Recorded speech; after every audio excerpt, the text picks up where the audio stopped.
So, after years of waiting and development, Magnitude 3 has finally dropped the long-awaited boat F4U Corsair module for DCS. And as you would expect from someone who can't resist buying every new aircraft that comes out, I grabbed it on the release day. Now, full disclosure, I've only had a few hours in this bird, so don't expect some in-depth review here. Also, I'm not exactly a World War II warbird expert, so if I say something that makes you cringe or get a historical fact wrong, please call me out in the comments. I'm here to learn too.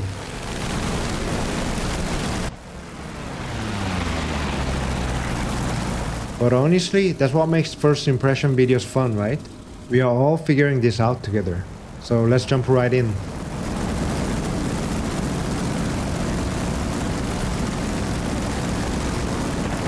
I've loaded up an instant carrier mission because Corsair equals carrier ops, right? Let's be real. If you're flying a Corsair and you're not doing carrier ops, where is the fun in that? This thing was built for the Pacific, and I want to see how it handles on the boat. First things first, let's talk about what we are looking at.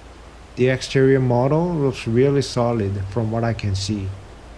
Magnitude 3 has clearly put a lot of work into the details here. The textures are crisp, and there's enough wear and weathering to make it feel authentic without going overboard.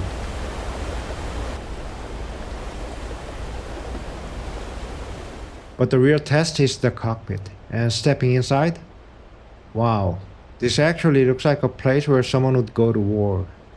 The instrument layout feels right. Everything looks properly worn and functional. However, the cockpit feels a bit more crowded than I had imagined. I mean, don't get me wrong. I've never sat in a Corsair, so I bet this is how it should be. Alright, time to fire this beast up. And I'll be honest, I have absolutely no clue about the proper startup procedure for this bird. So we are going with the tried and true method. Auto start. Don't judge.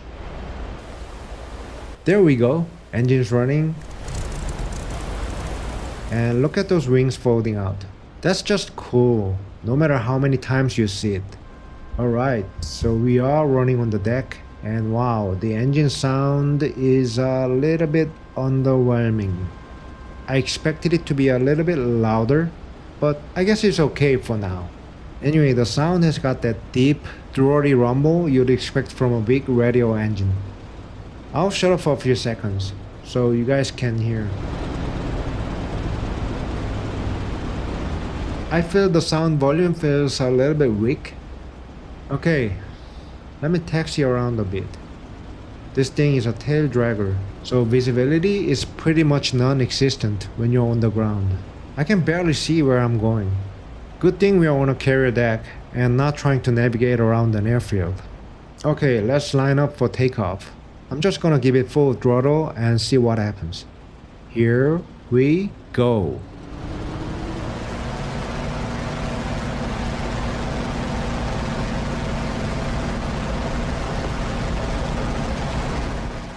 Wow, this thing wants to pull to the left, but man, it's got some serious torque.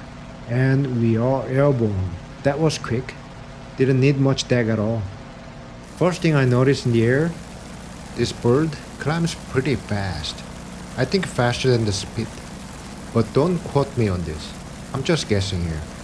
Let me try some basic maneuvers. Rolling to the right. Oh, that was snappy. Really responsive roll rate. Much more than I expected from such a big fighter. The P-51 feels sluggish compared to this at low speeds. Alright, let's see how it handles in a turn fight. Banking left, and wow, it's pulling some serious G's without breaking a sweat. I can definitely see how this thing could outturn a zero in the right hands. But those are not my hands. One thing I'm noticing is the visibility from the cockpit. It's actually not that bad once you're in the air. Sure, you've got that big nose in front of you, but the greenhouse canopy gives you pretty good all-around vision. Let me try a stall.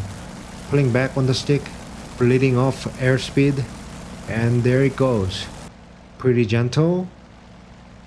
pretty volatile, pretty wild store characteristics. Just mushes through it. Just wild. No scary surprises there, which is good news for carrier landings. Speaking of which, let me head back to the boat and see how this thing handles on approach. I have zero experience with carrier landings in warbirds, so this should be interesting. Coming around for the approach, getting closer to the deck. I'm too low. Descending too fast. Oh shoot. I'm trying again. Let's see if I can make it this time. Wow, whenever I move the throttle, the airframe reacts to its torque, and I have to keep that in mind whenever I'm moving the throttle. Look at it swinging side to side by just moving the throttle. It's got some serious torque.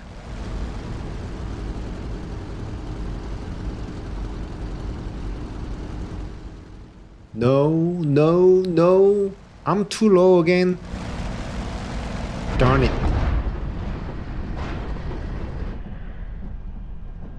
Okay, let me try a few more times and see if I can make it onto the boat. There we go. Caught the wire on that one. You know what? For a first attempt, that wasn't terrible. The aircraft feels predictable, which I think is pretty important thing for a warbird and to most aircraft in general. Let me spawn in again and check out the weapons. Looking at the loadout options, we have the standard 650 cals, various bomb configurations, rockets, pretty much what you'd expect from a Corsair. The external stores look detailed and authentic. I'm gonna do a quick gun run on some ground targets, lining up and firing. Wow, those 650s pack a punch. The gun effects look great and the sound is satisfying. I like it.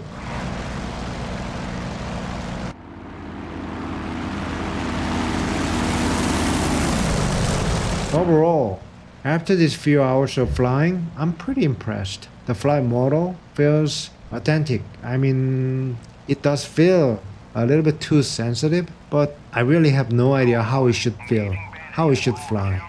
I just feel like the flight model needs a little bit of tuning. The visuals are definitely up to modern DCS standards, and the sounds are okay for now. So, is it perfect? Well, no. I noticed a few quirks here and there, and quite a few people have complained about its flight model. But again, I have no idea how the flight model should be for the Corsair. Anyway, for first release, I think Magnitude 3 has delivered something quite solid here. If you're into warbirds or Pacific theater operations, I'd say this is definitely worth picking up. But if you aren't sure about flying an aircraft still in development, then maybe it's a good idea to wait for a little longer. With that said, I think it fills a gap that's been missing in DCS for way too long, and it's just plain fun to fly. That's it for my first impressions.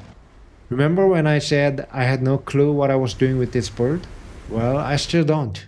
But this thing looks pretty good up there. Like I said, this is just a few hours of flying around, so I'll definitely be doing more detailed videos once I get some proper time with it. What do you guys think? Are you planning to pick this up? Or are you going to sit this one out? Let me know in the comments below. And as always, thanks for watching, and I'll see you in the skies.